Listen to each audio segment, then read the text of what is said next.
નેતાઓની હત્યાના કાવતરામાં ઝડપાયેલા મૌલવી સાથે નેપાળના નંબરથી વાત કરનાર સાગરીતને સુરત શહેર crime branch Bihar Nepal border પરથી ઝડપી લાવી છે। ક્રાઇમ બ્રાન્ચે આરોપી મૌલવી મોહમ્મદ સોહેલ અબુબકર ટિમોરની ધરપકડ કરી રિમાન્ડ મેળવી પૂછપરછ હાથ ધરી હતી। નેપાળના મોબાઈલ ધારક શહેનાઝનું સાચું નામ મોહમ્મદ અલી મોહમ્મદ સાબિર છે।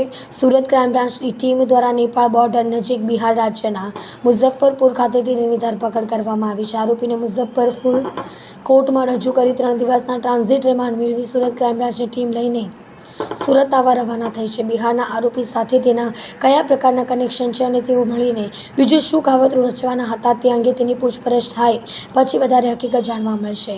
મૌલવીના દુબઈ, નેપાળ અને પાકિસ્તાન સિવાય અન્ય દેશોમાં કરેલા કોલની વિગતને આધારે તપાસ શરૂ કરવામાં આવી છે, જેને લીધેલી સોપારીના પૈસા તેને મળ્યા છે કે કેમ અને જે હથિયાર પાકિસ્તાનથી ભારતમાં આવી ગયા છે તે દિશામાં પણ એજન્સીઓ દ્વારા તપાસ શરૂ કરવામાં આવી છે।